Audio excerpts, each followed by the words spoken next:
Good morning, all of you. Welcome to Jay Indra Rank Zone. So far, we have completed in lecture 1 metallurgy up to concentration of ore. Now, in this lecture, we are going to discuss new methods after the second, that is step 2, step 3, step 4 in the extraction of metal from the ores. So, now we are going to start.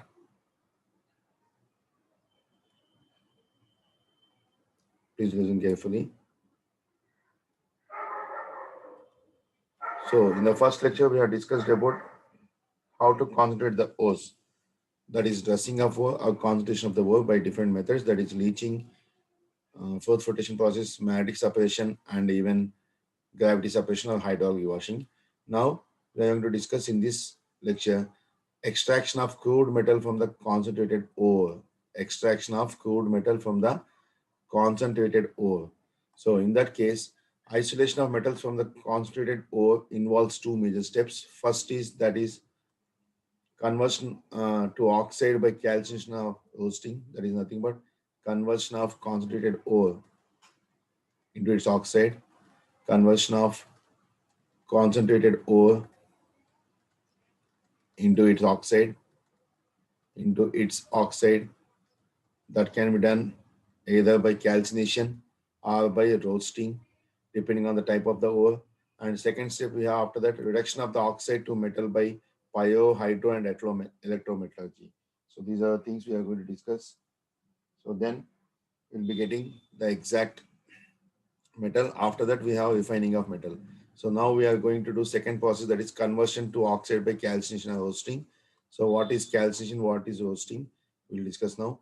Heating of ore in the absence of air. Heating of ore in the absence of air to remove volatile impurities is nothing but calcination. Heating of ore in the absence of air or limited supply of air. Even limited supply of air also we can take into consideration. Limited supply of air, so heating the ore strongly in the limited supply of air or in the absence of air to remove volatile impurities is nothing but calcination. Example, iron oxide, that is ferrous oxide, Fe2O3, that is ferric oxide dot x moles of water changes to ferric oxide plus water. So zinc carbonate also zinc oxide plus carbon dioxide. Calcium carbonate, magnesium carbonate, it is nothing but the ore and it is taking change into calcium oxide, magnesium oxide, and carbon monoxide. So anyway, in this step, we are converting the concentrated ore into its oxide, concentrated ore into its oxide. So this is most important. So that can be done by either calcination or by roasting. So here we can see here, all the ores are converted into their respective oxides from where we will extract the metal. So from zinc carbonate, on heating strongly in the absence of air, it forms zinc oxide plus carbon dioxide gas. Calcium carbonate dot magnesium carbonate, that is the ore, changes to calcium oxide, magnesium oxide, and carbon monoxide. And iron oxide, that is hydrated iron oxide, changes to iron oxide plus water. So in this way, we can do calcination and we can convert the concentrated ore into its oxide. So this is the calcination method. So what is calcination finally? Heating of ore in the absence of air to remove volatile impurities. What are the volatile impurities we have? Carbon dioxide is volatile, carbon monoxide is volatile, and steam is also volatile. So in all the cases, you can see the byproducts of gases. What is this? The byproducts of gases. So being gases, they will escape into the atmosphere. So that's why we can say to remove the volatile impurities, we'll use calcination. So what is calcination? Heating of ore in the absence of air to remove volatile impurities. Next, we have smelting process. This process involves the reduction of ore to the molten metal. Very, very important this process. Smelting process and even roasting also. So what is smelting process? Let us see. This process involves the reduction of ore to the molten metal at a high temperature for extraction of less electropositive metals such as lead, zinc, iron, tin, and very powerful reducing agents such as carbon, hydrogen, carbon monoxide, water gas, sodium, potassium, magnesium, aluminum may be used. So smelting is carried out in blast furnace. So before going to smelting, let us see now.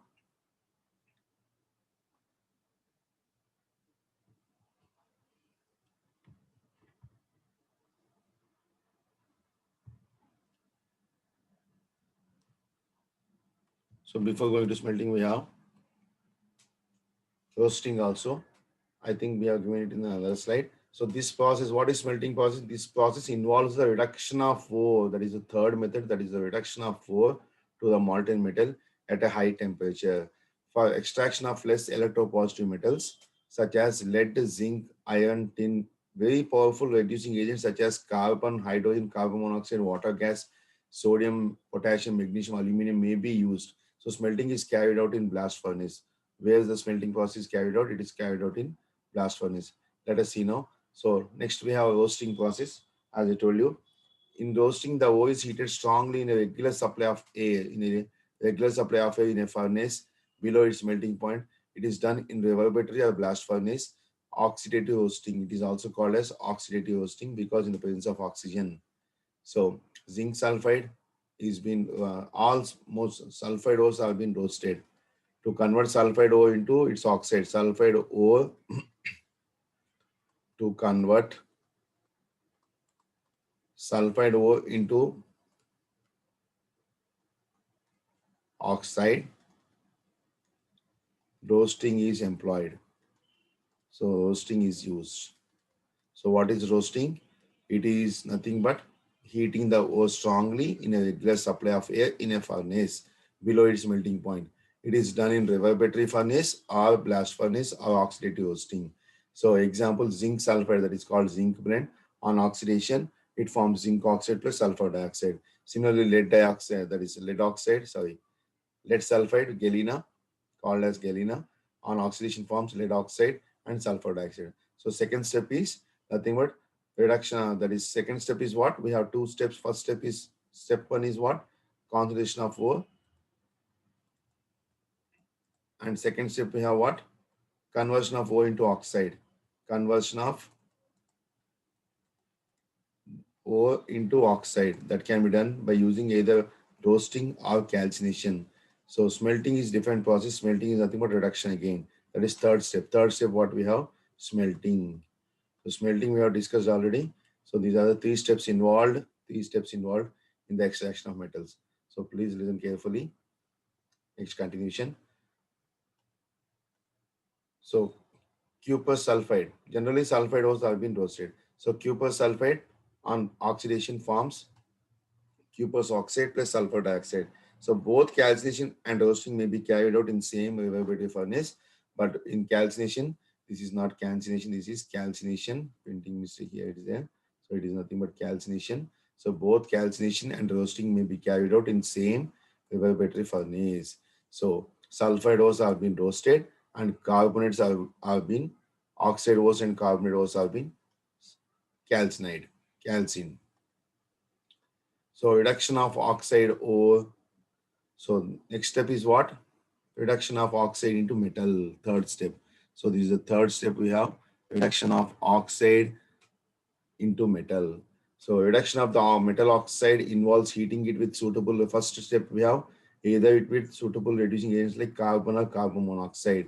So metal oxide plus carbon uses to metal plus carbon monoxide. So to understand the variation in the temperature requirement for thermal reductions and to predict which element will suit as the reducing agent for a given metal oxide, Gibbs energy interpretations are made that is called pyrometallurgy. Again, I repeat you, so reduction of oxide into metal can be done by smelting process, and that smelting process can be done by using either pyrometallurgy or hydrometallurgy or by reducing agents. So here we are taking the reducing agents first step. So reduction of the metal oxide involves heating it with suitable reducing agents like carbon or carbon monoxide. So here the metal oxide will be taken on reaction with Y moles of carbon. It forms X moles of metal and Y moles of carbon monoxide. So to understand the variation in the temperature requirement for thermal reductions and to predict which element, so this on the whole, this reaction is called what? Reduction of metal oxide. So reduction it is called. So these thermal reductions and to, so in the temperature requirement for thermal reductions and to predict which element will suit as a reducing agent for a given metal oxide, Gibbs energy interpretations are made, which is commonly called as pyrometallurgy. It is called what? Pyrometallurgy. Let us see now. So the change in Gibbs energy is related as Here we are considering Gibbs energy. What is Gibbs energy? The free energy associated with the system. So the change in free energy is related as delta G degree is equal to delta H minus T delta S. So that is equal to minus RT ln K equivalent. If delta S degree, that is delta S is called what? Change in entropy. Delta S is equal to standard entropy change. What is delta S? Standard entropy change. This degree is nothing but standard. Standard means at 298 kelvins. Standard entropy change. And delta H degree is equal to not standard enthalpy change. Standard enthalpy change. This we have done in thermodynamics also.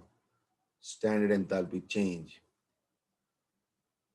So if delta S is positive and delta G is negative, the reaction is spontaneous. If delta H and delta S are negative, then delta G becomes positive. So if delta S is more negative, if it is the case, then the reaction is coupled with another reaction whose delta G is more negative, then net delta G becomes negative. So the change in Gibbs energy is related like this. There is delta G is equal to delta H minus T delta S. Or delta G is equal to minus RT ln K equilibrium. That is equilibrium constant. If delta S degree is positive, then delta G is always negative. So if delta G is negative, the reaction is spontaneous. What you can say? It is spontaneous. Otherwise, it is non-spontaneous. So for delta G becomes positive, it is non-spontaneous. Non-spontaneous means the reaction does not take place. Non-spontaneous and spontaneous. So these things we have discussed in 11th class. So if delta S degree is more negative, if it is the case, the reaction is coupled with another reaction whose delta G is more negative, then net delta G becomes positive. So this is called thermodynamic principles of metallurgy. Thermodynamic principles of metallurgy, that is delta G is equal to delta H minus T delta S. Now you can see these are the observations of thermodynamic principles. In certain reduction of metal oxides into metals, we require high temperatures, and with those temperatures, we can best select the reducing agents. So at 2000 degrees C for two magnesium or 2 moles of magnesium oxide is to magnesium oxide plus oxygen. Delta G is equal to 5 plus 525 kilojoules. It does not occur. As delta G is positive, it does not take place. And for 4.3 moles of aluminum plus oxygen, it forms aluminum oxide. Delta G is minus 725 kilojoules. So for the combined reaction, 4 by 3 aluminum oxide plus 2 magnesium oxide gives us 2 Mg plus 2 by 3 L2O3. Delta G is called minus 200 kilojoules. Hence, at 2000 degrees C, aluminum reduces magnesium oxide to magnesium. At 2000 degrees C, aluminum reduces magnesium oxide to magnesium. So aluminum is the reducing agent. So based on this is nothing but thermochemical reductions. Thermo means with respect to heat. With respect to heat, that is delta G. Now this is very important. Ellingham diagram. Ellingham diagram. Very important. Ellingham diagram. He has given the thermodynamic principles of metallurgy. That is nothing but Ellingham diagram. So what is the thermodynamic principles of metallurgy? By using Ellingham diagram. From this diagram, what you can understand is first point I'll tell you, because many students will get confusion in this only. We can select the possible reducing agents for the reduction of metal oxide. The reducing agents for the reduction of metal oxide to metal, for the reduction of metal oxide. How we can select these reducing agents, that we are going to discuss now. So the output of this diagram, that is in the y-axis, it is nothing but delta G is given, delta G values. Delta G values are given, standard and enthalpy, standard free energy change. And here temperature is given. So delta G was T is plotted. Delta G was T is plotted, that is absolute temperature. Absolute temperature in kelvins and normal temperature in degrees C. So we can select anything. So you can see here at this position, what is the temperature here? You can see here if you draw a line like this. So above this temperature, where aluminum is meeting magnesium oxide. So above this temperature, aluminum can reduce magnesium. Aluminum can reduce magnesium oxide to magnesium. So above this temperature, what is this temperature is nothing but around 1600, 1200 to 1600, in between 1200 to 1600. That is, let us say it is nothing but 1400 or 1500 degrees C. So at 1400 degrees C, aluminum oxide aluminum can reduce magnesium from its oxide. So aluminum can reduce magnesium oxide. Aluminum reduces magnesium oxide. This is the first observation. Is what? The first observation. So all these things are very, very important. So Ellingham diagram. See here, the diagram is based upon we can select the reducing agents for the reduction of metal oxide. And here we can see at this temperature, at this temperature, where the lines between carbon monoxide and zinc are meeting. So at this temperature, what is this temperature? Around 900 degrees C or 1073 kelvins. Carbon monoxide can reduce zinc oxide. Carbon monoxide can reduce, carbon monoxide can reduce zinc oxide. And here, at this temperature, even carbon also can reduce zinc oxide. Carbon monoxide as well as carbon, both are meeting. Here you can see the carbon line, that is 2C plus O2 gives us 2CO. So the oxidation of carbon is given, and the oxidation of carbon monoxide is also given. Where the line is hitting carbon monoxide, so this is the carbon monoxide line. So at this temperature, we can say for the zinc line where it is exactly abstracting, zinc line, it is abstracting over here because carbon monoxide line is like this. So you can see where the extra exactly like this. So carbon monoxide can reduce iron, carbon monoxide can reduce copper, carbon can reduce iron as well as copper, carbon can reduce zinc also. Carbon can reduce zinc also. Carbon monoxide can reduce zinc oxide, even carbon also. Carbon and carbon monoxide can reduce zinc oxide. So we can select the reducing agents for the reduction of metal oxide. The lower ones can be reduced by higher ones. So here carbon monoxide can be reduced by zinc oxide. So carbon monoxide can reduce zinc oxide. And here aluminum can reduce magnesium oxide. And here carbon can reduce zinc oxide, and here iron can be reduced, that is iron oxide can be reduced by carbon monoxide as well as carbon, and copper also can be reduced by copper oxide also can be reduced by iron and carbon, sorry, iron, carbon and zinc. So we can say here simply, I'll write the output here in the next page if possible. So we can say here zinc can reduce iron oxide and cuprous oxide. Iron can reduce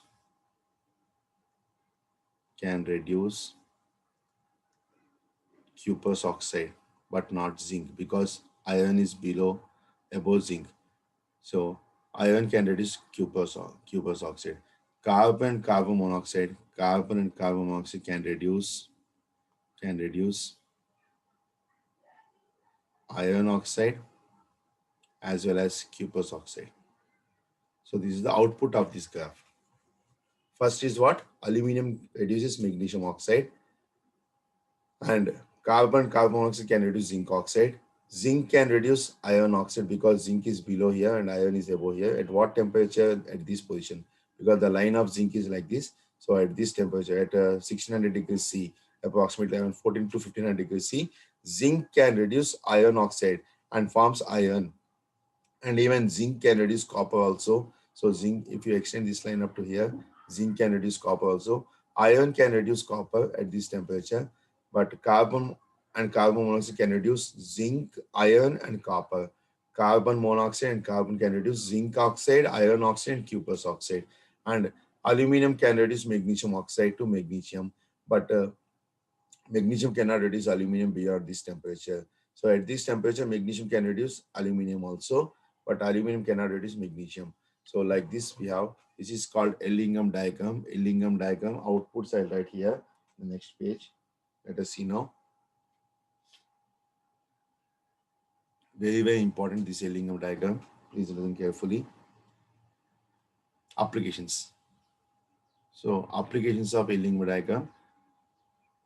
Now we can see from this diagram, oxides, ores of iron after concentration through calcination or roasting are mixed up with limestone and coke. What is limestone? Calcium carbonate. Calcium carbonate and coke and fed into a blast furnace from its top. At 1073 kelvins and above, carbon can reduce iron, as I told you. So if you see the previous lecture, previous diagram also, let us see now.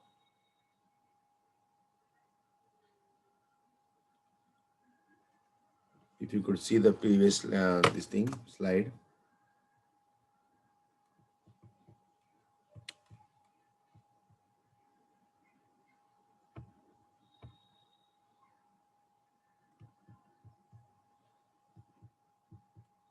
Yes, you can see here this one. Carbon monoxide can reduce iron at what temperature? 1073 kelvins. This is the 1073 kelvins. So below this carbon monoxide is there, iron below carbon monoxide, and where they're exactly abstracting is the link abstracting exactly. They're abstracting here exactly. So 1073 kelvins. So that's why by using this diagram, we can best select the reducing agents. So at 1073 kelvins, carbon monoxide can reduce iron oxide to iron. Carbon monoxide can reduce iron oxide to iron. That is the application. You can just see here. Oxides of ores of iron after concentration through calcination or roasting are mixed with limestone and coke and fed into a blast furnace from its top. At 1073 kelvins and above, carbon can reduce iron oxide to iron. So that is carbon and carbon monoxide, both you can write. So carbon can reduce iron oxide to iron. Next, second application at 500 to 800 kelvins. At 500 to 800 kelvin. These are the applications of this aluminum diagram. So please listen carefully. Iron, ferric oxide, ferrous oxide, ferric oxide lines lie above the carbon dioxide, carbon monoxide line. So in the upper region of blast furnace, carbon monoxide reduces Fe3O4 to Fe, Fe2O3 to FeO. So Fe3O4 to Fe and even Fe2O3 to FeO. So in the upper region of blast furnace, it is at the temperature of 500 to 800 kelvins. At 1500 kelvins, iron oxide lines above carbon monoxide, carbon dioxide line, and hence FeO plus CO plus gives us Fe plus CO2. As I told you, carbon monoxide can reduce iron oxide to iron at 1500 kelvins. So that's why we can use from this aluminum diagram easily. We can say at what temperatures which can be reduced. Now let us see, this is called blast furnace. These are the reactions taking place in blast furnace, very, very important. So 3 moles of ferric oxide combines with carbon monoxide and forms ferric oxide Fe3O4 plus CO2. So Fe3O4 plus CO gives us 3FeO plus CO2. Calcium carbonate on reaction on heating forms what? Calcium oxide plus carbon dioxide.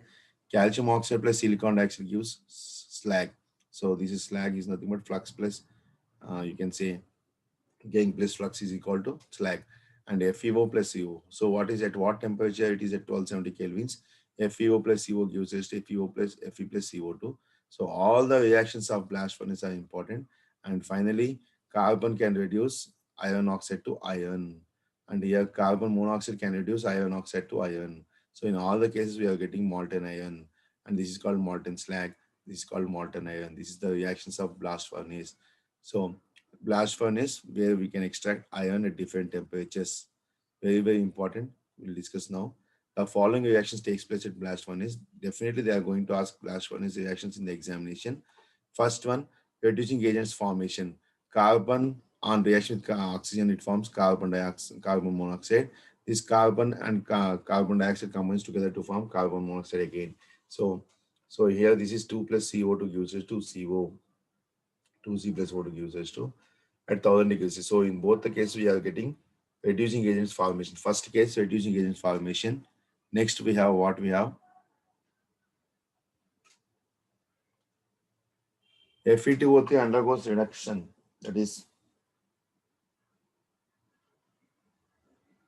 ferric oxide undergoes reduction to form with carbon monoxide at 900 degrees C and forms iron here.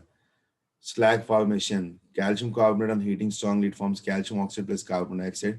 This calcium oxide is called flux and silicon dioxide is the earthly impurities present with iron ore, that is silicon dioxide gang, and it forms CaSiO3, that is nothing but calcium silicate, which is commonly called as slag. And this calcium oxide plus phosphorus pentoxide forms calcium phosphate.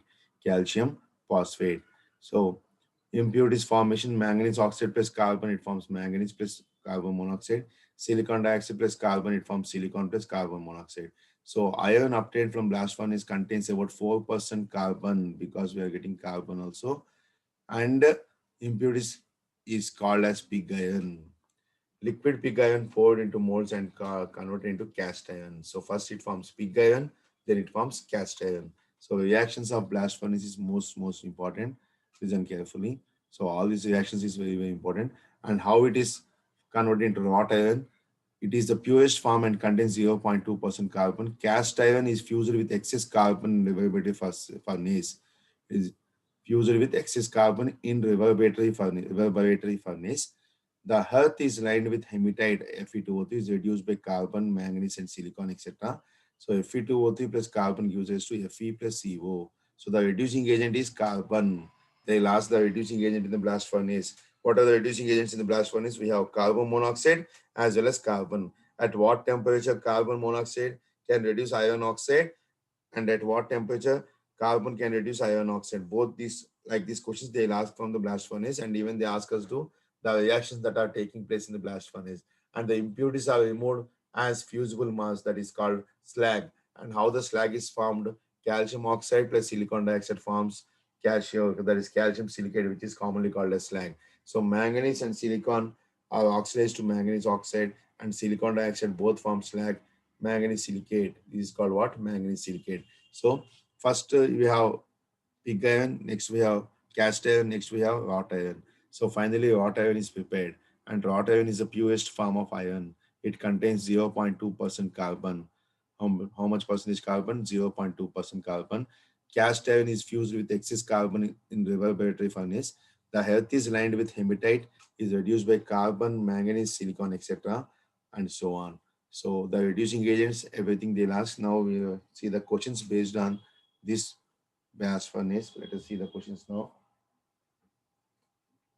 Not only this, we'll start with the questions. So we'll discuss some questions till now what we have completed. Question number 1, MCQs. Which one of the following, which one of the following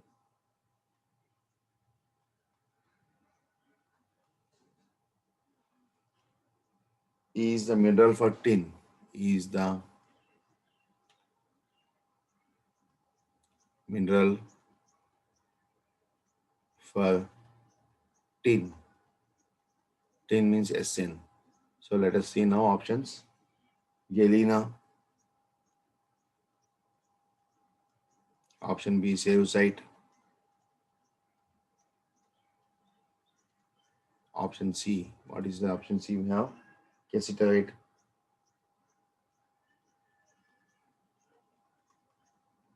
and option D,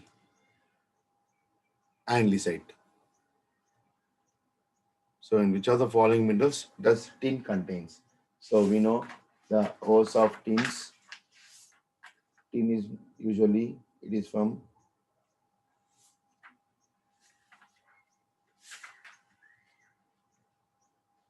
option cassiterite. It is nothing but what? Tin is usually extracted from cassiterite, that is tin oxide. So what is the formula of cassiterite? Just note it down. Cassiterite is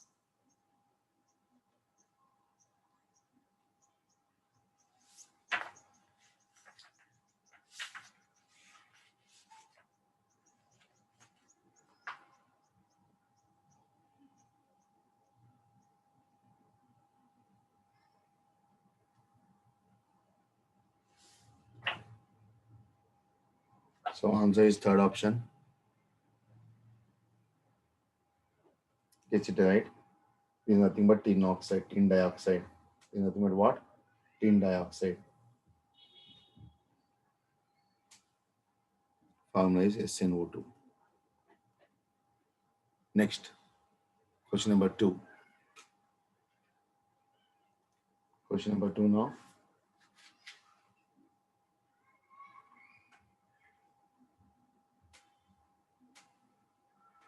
Leaching can be used. Leaching can be used. All of you copied on these questions in your classwork. Leaching can be used for the extraction of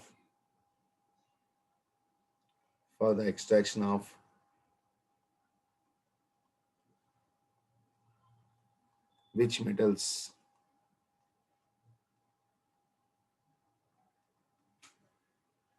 First option lead, second one aluminum, third one gold, that is silver and gold. Fourth one we have gold. So option A, it is 1, 2 and 4. 1, 2 and 4. Option B, it is 1, 2 and 3. 1, comma 2 and 3. And option C, it is 2 and 4. 2 and 4 only. And option D, we have 3 and 4. Option D, we have what? 3 and 4.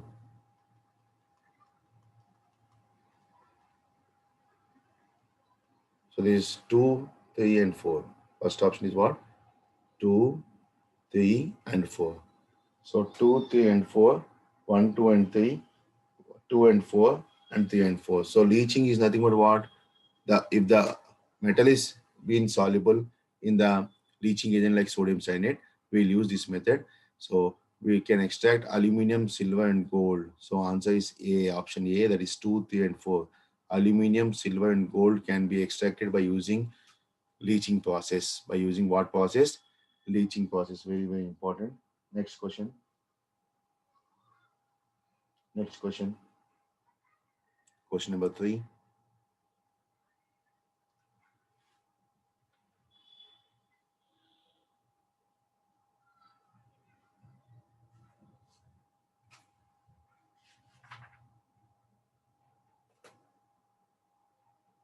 Which one of the following metals? This question is important.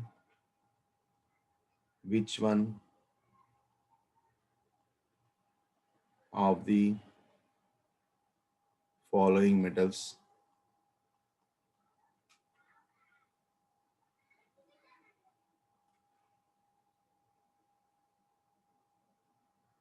can be obtained directly, can be obtained directly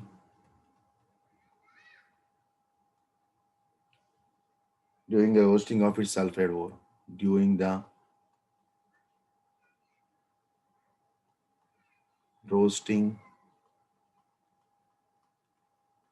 of its sulfide ore.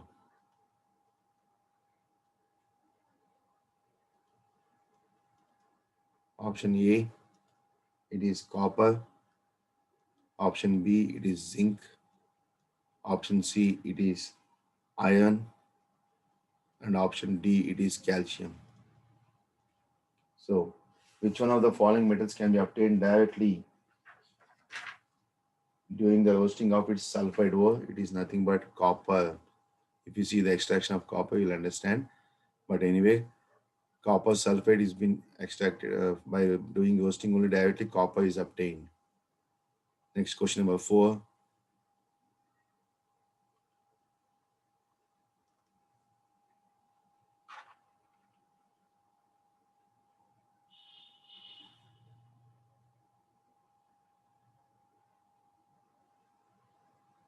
For which one of the following reaction? This is based on a ligament diagram.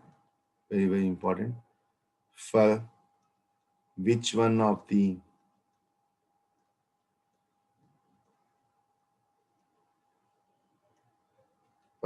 following reaction? Following reaction.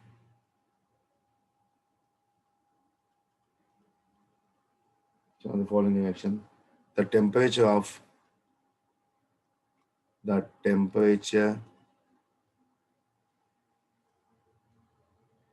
of delta G against T, of delta G against T is almost horizontal to temperature axis. Is almost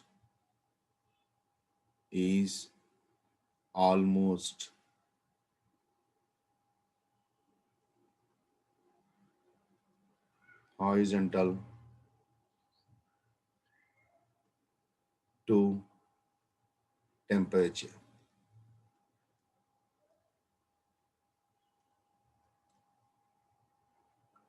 axis.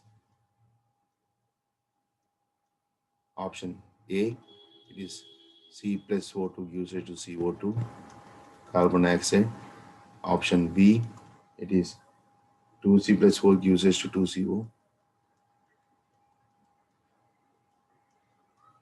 Option C, it is 2CO plus O2 gives rise to CO2.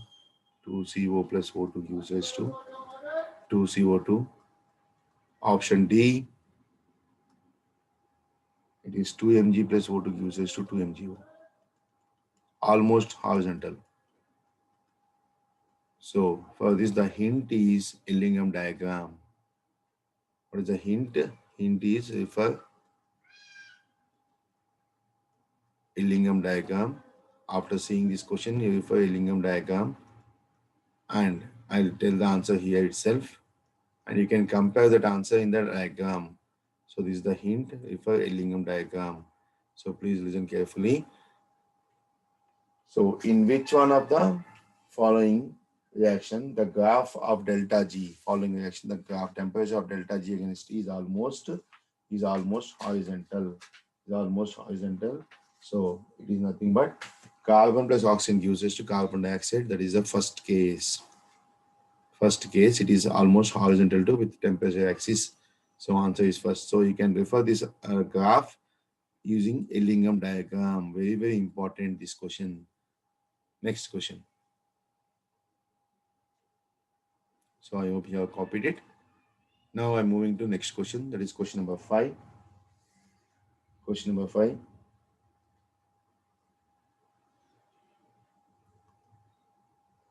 This question number 5 is also important.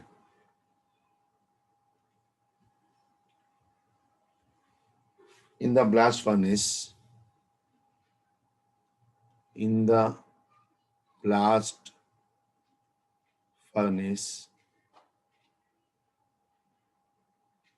in the blast furnace, the reaction that occurs in the zone of heat absorption is the reaction that occurs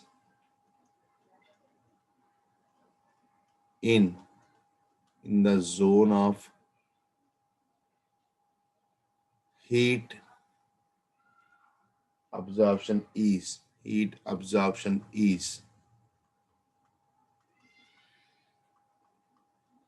option A, CO2 plus C gives rise to 2CO. Option B, Fe2O3 plus 3CO. Fe2O3 plus 3CO gives rise to 2Fe plus 3CO2. 2Fe plus 3CO2. Next, option C, C plus O2 gives rise to CO2. And option D, we have FeO plus SiO2 gives rise to FeSiO3, that is ferrous silicate.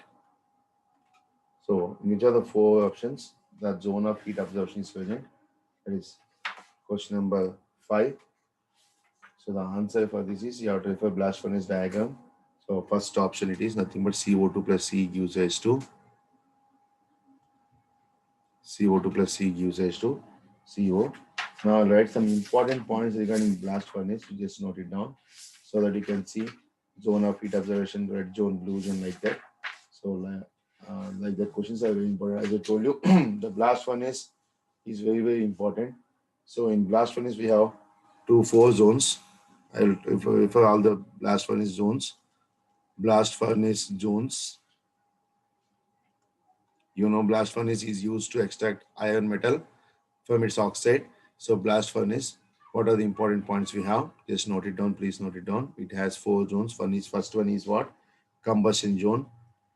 Combustion zone, where the temperature is almost, it is equal to, where the temperature is the lowest part of the furnace. It is present in the lowest part of the furnace, lowest part of the furnace, and temperature is around 1500 to 1600 degrees C. 1500 to 1600 degrees C. And what is the reaction taking place? C plus O2 gives rise to CO2. C plus O2 gives rise to CO2. Next, second zone we have reduction zone. Reduction zone. Please note down this in your classwork. So reduction zone is the uppermost part of the furnace. Uppermost part. Uppermost part of the furnace is nothing but reduction zone. So the temperature is 400 to 800 kelvins. 400 to 800 kelvins.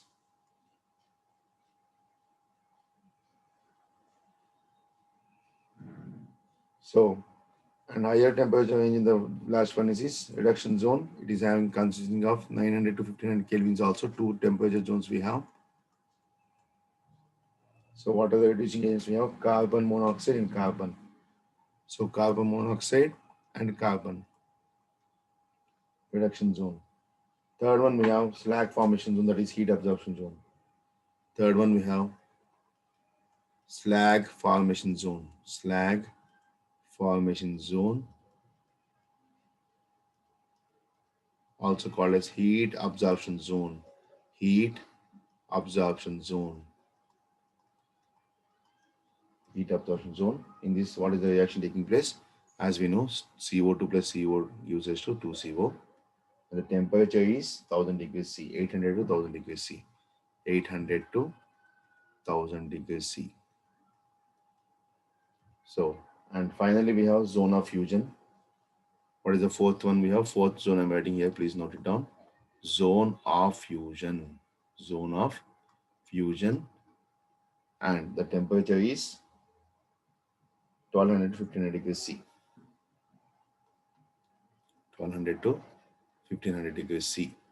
This is called zone of fusion, also called as zone of combustion. Just above the zone of combustion. It is just above the zone of combustion. So it is above zone of combustion. Above zone of combustion. Just above zone of combustion. So please note down all these 4 zones. Again, I'll explain this clearly. First zone, combustion zone, that is the lowest part of the zone. And second one, reduction zone, that is the uppermost part of the zone. And slag formation zone, that is heat absorption. It is at the just in the middle of the zone. And finally, zone of fusion, that is just above the zone of combustion, just above the zone of combustion. So we have total 4 different zones for the blast furnace. And at each zone, what are the reactions that are taking place? You have to note it down compulsory, because from that they'll ask question like this. In the blast furnace, the reaction that occurs in the zone of heat absorption is, so in the zone of heat absorption, that is nothing but what? Zone of fusion. Sorry, zone of heat absorption, that is slag formation. Zone of heat absorption, temperature is 800 to 1000 degrees C, and the reaction taking place is CO2 plus C gives rise to 2CO. So please note down this, very, very important. All the zones in the blast furnace. Next question. So I hope you have copied it. Next question we will write now.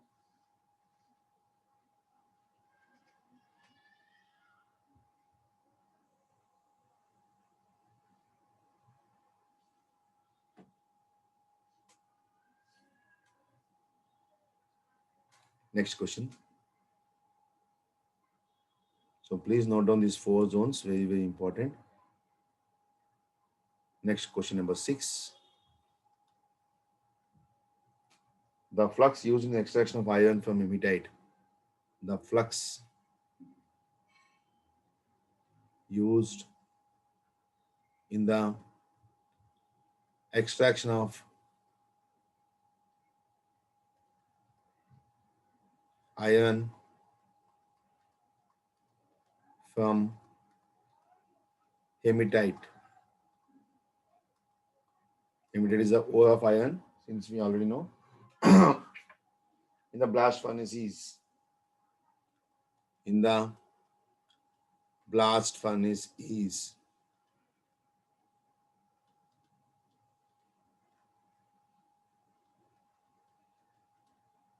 option A, it is limestone.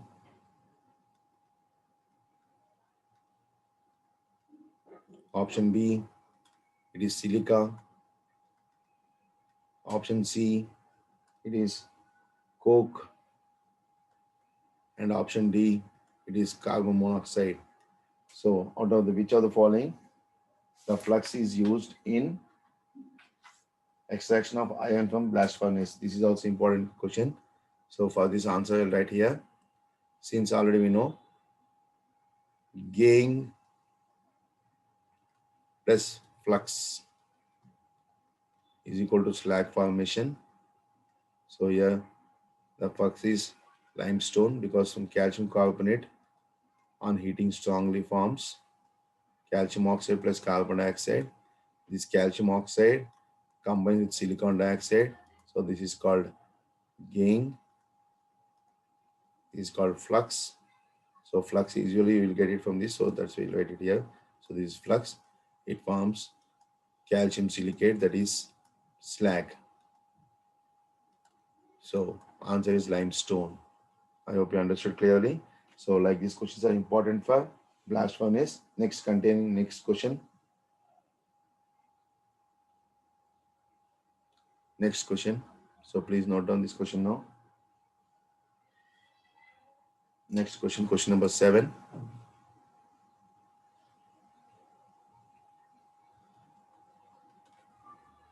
Question number 7.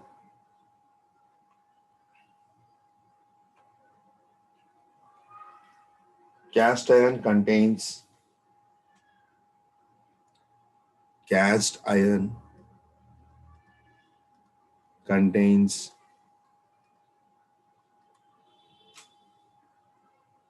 phosphorus as impurity. Phosphorus as impurity.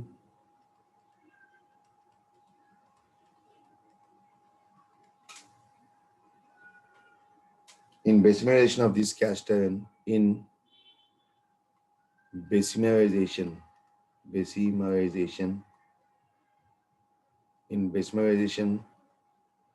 of cast iron,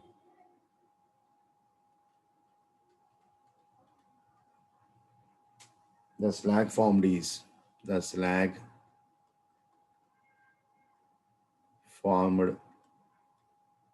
is option A, it is FePO4, it is iron phosphate. Option B, it is calcium phosphate.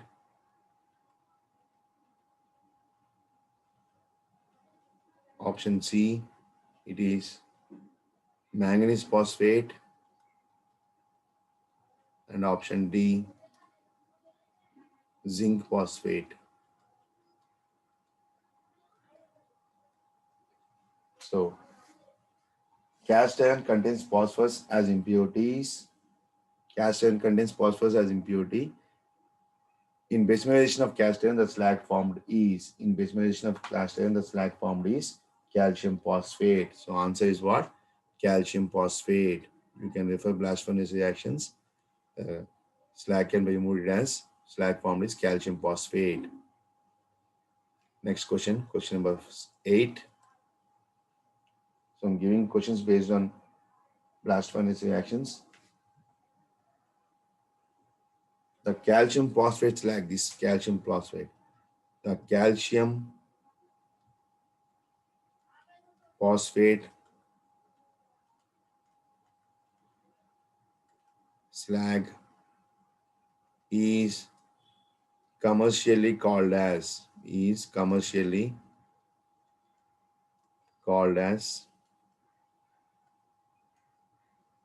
option A, Thomas slag.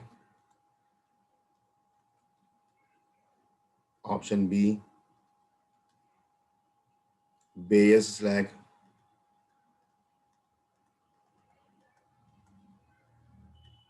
Option C, polar slag.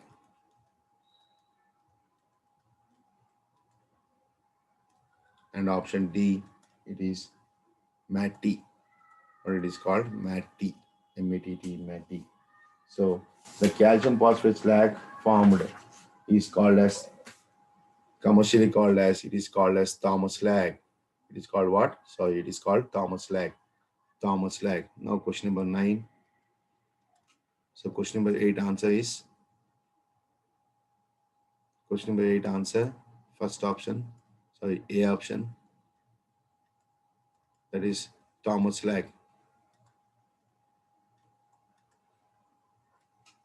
Now question number 9. Let us see question number 9 now.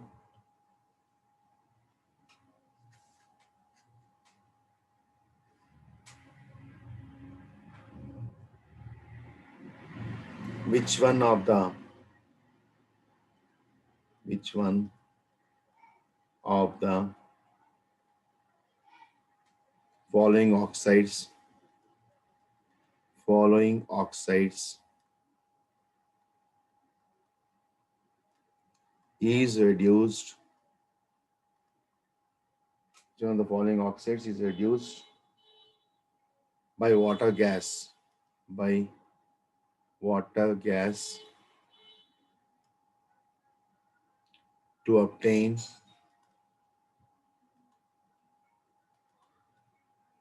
the metal, to obtain the metal during its extraction, during its extraction. So option A, Fe2O3. This question is very important. Option B, it is nickel oxide. Option C, it is zinc oxide.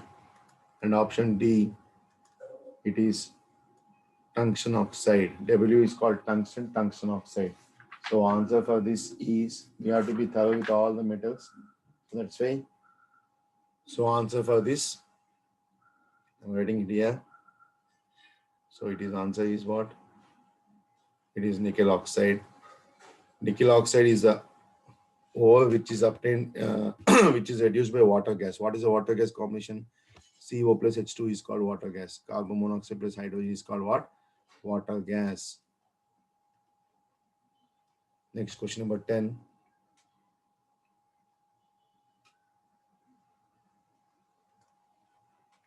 Question number 10.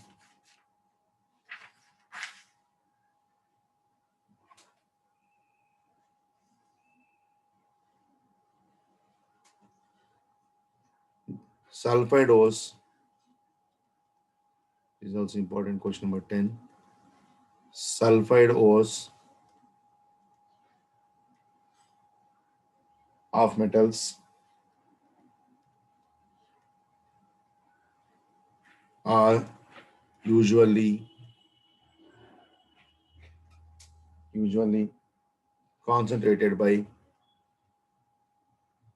concentrated by froth flotation process. Froth flotation process.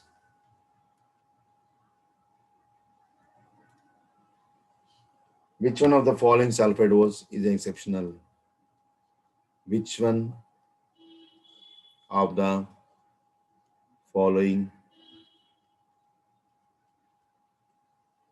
sulfide ores, which one of the following sulfide ores is exceptional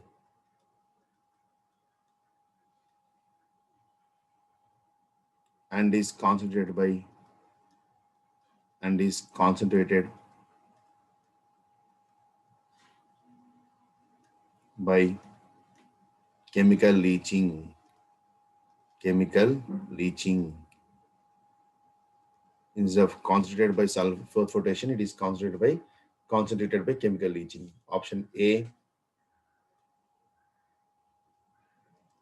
it is sphalerite.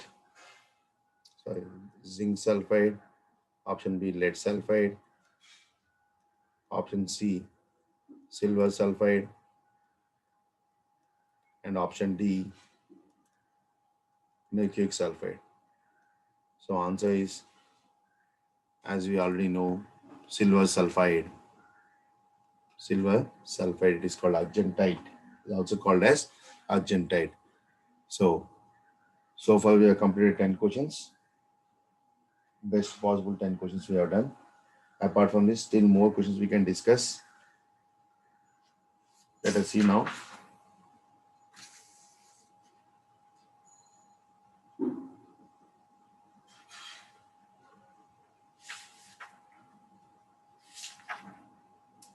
I hope you have copied. Now, let us discuss now next question.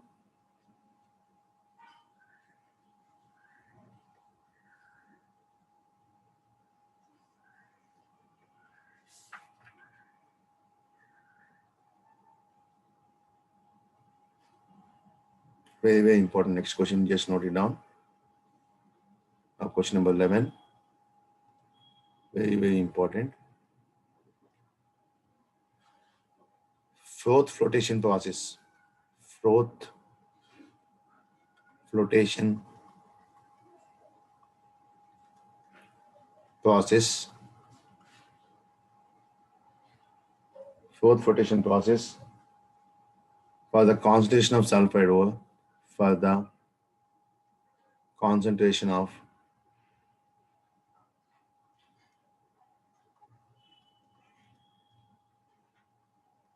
sulfide ores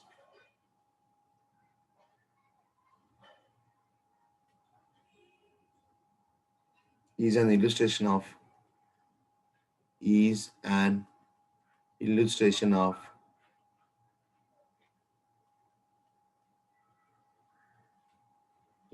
the practical application of practical application of option A, it is adsorption. Option B, it is absorption, adsorption as well as absorption. Now option C, it is sedimentation,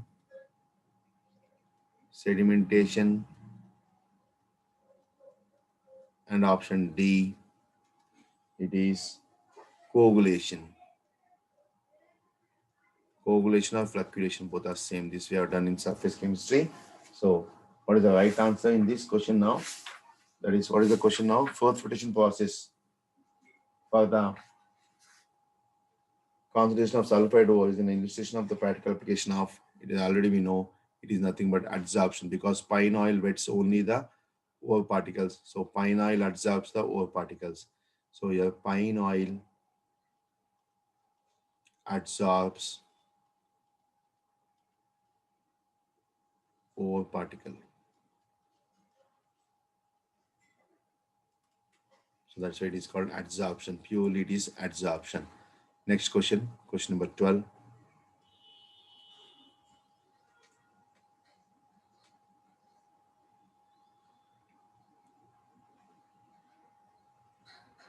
So next question, the method used, the method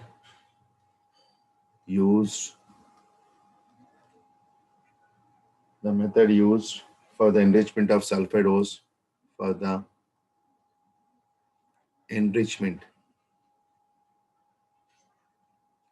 enrichment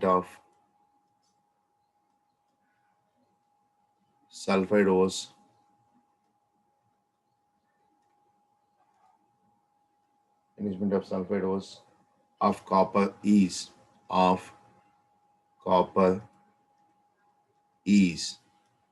option A, it is magnetic separation.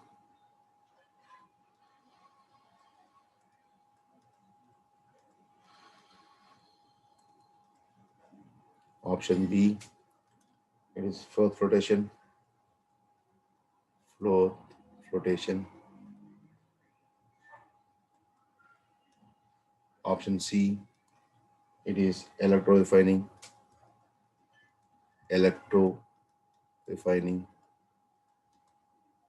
and option D, it is smelting. So you know already sulfide ores is being best concentrated by the means of fourth flotation or magnetic separation. So the answer for this is, you can see here,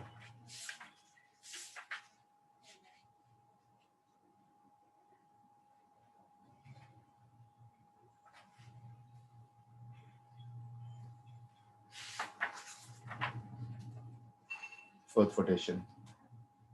Answer is what? Fourth flotation. Since already you know the sulfide, copper, sulfide ores are best to be considered by means of fourth flotation. So like these questions are very, very important in the examination. So with this, I'm ending this session. More more amount of questions we'll discuss in the next session. I hope you understood all these things and follow what we discussed in the class, in the lecture. Thank you all.